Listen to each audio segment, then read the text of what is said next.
ಮಾಜಿ ಸಿಎಂ ಜಗದೀಶ್ ಶೆಟ್ಟರ್ ಅವರು ಬಿಜೆಪಿಗೆ ಮರಳಿ ಹೋಗ್ತಿದ್ದ ಹಾಗೆ ಯಾವುದಾದ್ರೂ ಆಮಿಷಕ್ಕೆ ಅವರು ಬಲಿಯಾದ್ರ ಅಥವಾ ಅವರನ್ನ ಹೆದರಿಸಿ ಕರೆದುಕೊಂಡು ಹೋಗಿದ್ದಾರಾ ಅನ್ನೋ ಪ್ರಶ್ನೆ ಇತ್ತು. ಇದಕ್ಕೆ ಜಗದೀಶ್ ಶೆಟ್ಟರ್ ಅವರ ಪುತ್ರ ಸಂಕಲ್ಪ ಶೆಟ್ಟರ್ ಪ್ರತಿಕ್ರಿಯೆ ಕೊಟ್ಟಿದ್ದಾರೆ.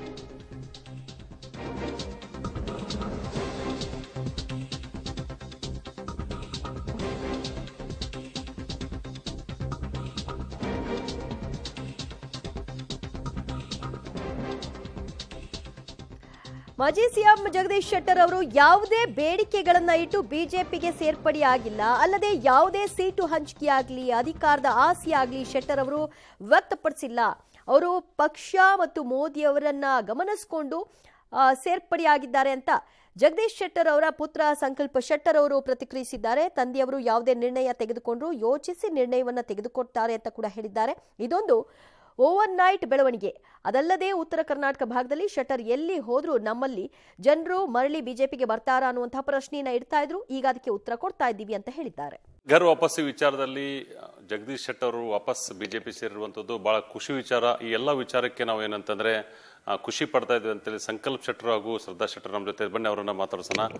ಯಾವ ವಿಚಾರದಲ್ಲಿ ಡೆಲ್ಲಿಗೆ ಹೋಗಿದ್ರು ಅದ್ ಮೊದಲೇ ಗೊತ್ತಿತ್ವಾ ಅಥವಾ ಏಕಾಏಕಿ ಬೆಳವಣಿಗೆ? ಇಲ್ಲ, ಏಕಾಕಿನೇ ಬೆಳವಣಿಗೆ ಆಯಿತು. ನಮಗೂ ಅದ್ರ ಬಗ್ಗೆ ಮಾಹಿತಿ ಸರಿಯಾಗಿ ಗೊತ್ತಿದ್ದಿಲ್ಲ.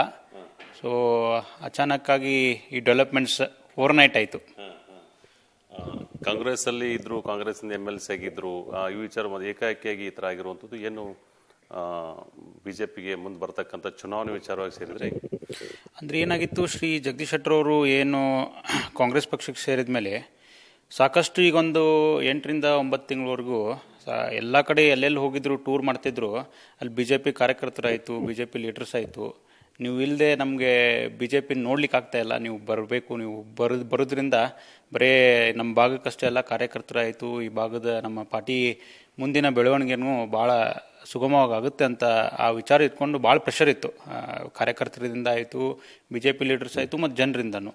ಸೊ ಅದಕ್ಕೆ ಆ ಒಂದು ಎಲ್ಲ ಒಂದು 8 to 9 ಮಂತ್ಸಿಂದ ಬೆಳವಣಿಗೆ ಹಾಕುವಂತ ಇತ್ತು. ಜನರಿಗೆ ಭಾಳ ಅಪೇಕ್ಷೆ ಇತ್ತು ಬರಬೇಕಂತ ಜಗದೀಶ್ ಶೆಟ್ಟರ್ ಅವರು ಮರಳಿ ಬಿಜೆಪಿಗೆ. ಬಟ್ ಕಳೆದ ಇದೊಂದು ಚುನಾವಣೆಯಲ್ಲಿ ಬಿಜೆಪಿ ಅವರು ನಡ್ಸ್ಕೊಂಡಂತ ಏನು ದಾರಿ ಇತ್ತು ಅದೊಂಚೂರು ಚೆನ್ನಾಗಿರಲಿಲ್ಲ, ಅವ್ರೊಂದಿಷ್ಟು ಮನ ನೊಂದಿತ್ತು ಅಂತೇಳಿ ಅವಾಗ ಕಾಂಗ್ರೆಸ್ ಜಾಯ್ನ್ ಆಗಿದ್ರು.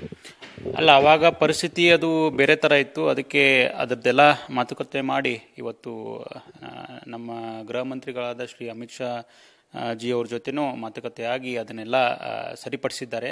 ಮುಂದಿನ ದಿನಗಳಲ್ಲಿ ಬಿಜೆಪಿಯ ನಿಷ್ಠಾವಂತ ಕಾರ್ಯಕರ್ತರಾಗಿ ಜಗದೀಶ್ ಶೆಟ್ಟರ್ ಆಯಿತು ನಾವೆಲ್ಲರೂ ಕೆಲಸ ಮಾಡ್ತೀವಿ. ಹಾವೇರಿ ಅಥವಾ ಧಾರವಾಡ ಲೋಕಸಭಾ ಕ್ಷೇತ್ರ ಕೇಳಿದ್ದಾರೆ ಅಂತ ಒಂದು ಜಗದೀಶ್ ಶೆಟ್ಟರ್ ಅವ್ರದ್ದು ಸ್ವಭಾವ ಏನಂದರೆ, ಅವರು ಯಾವುದೇ ಹಿಂಗೆ ಕಂಡೀಷನ್ ಇಟ್ಕೊಂಡಾಯಿತು, ಏನೋ ನನಗೆ ಇದು ಬೇಕು ಅದು ಬೇಕು ಅಂದ್ರಷ್ಟೇ ನಾನು ಅದು ಮಾಡ್ತೀನಿ ಇದು ಮಾಡ್ತೀನಿ ಅಂತ ಸ್ವಭಾವನೇ ಇಲ್ಲ ಅವ್ರ ರಾಜಕೀಯದಲ್ಲಿ. ಅವರು ರಾಜಕೀಯ ಜೀವನದಲ್ಲಿ ನೀವು ತೆಗೆದು ನೋಡಿದರೆ ಅವರಿಗೆ ಎಲ್ಲ ಏನು ಬಯಸದೆ ಬಂದ ಜವಾಬ್ದಾರಿಗಳು ಅವರಿಗೆ ಬಂದಿದೆ. ಸೊ ಅದಕ್ಕೆ ಯಾವುದೇ ಕಂಡೀಷನ್ ಇಟ್ಕೊಂಡು ಅವರು ಪಾರ್ಟಿ ಸೇರಿಲ್ಲ.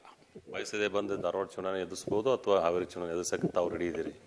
ಅಲ್ಲ, ಜಗದೀಶ್ ಶೆಟ್ಟರ್ ಅವ್ರದ್ದು ಹೇಗೆ ವಿಚಾರ ಇದೆ ಅಂತಂದರೆ, ಪಾರ್ಟಿಯವರು ಯಾವ ಥರ ಜವಾಬ್ದಾರಿ ಮತ್ತು ಡಿಸಿಷನ್ ಹೇಳ್ತಾರೆ ಅದ್ರ ಮೇಲೆ ಬಿಡ್ತಾರೆ ಹೊರತು ಅವ್ರಿಗೆ ಏನೋ ಇದ್ರ ಬಗ್ಗೆ ವಿಚಾರ ಮಾಡಿಲ್ಲ. ಅವರು ಡೆಲ್ಲಿಗೆ ಹೋಗೋದು ಗೊತ್ತಿತ್ತ ಸರ್ ಅಥವಾ ಈ ಥರ ಆಗುತ್ತೆ?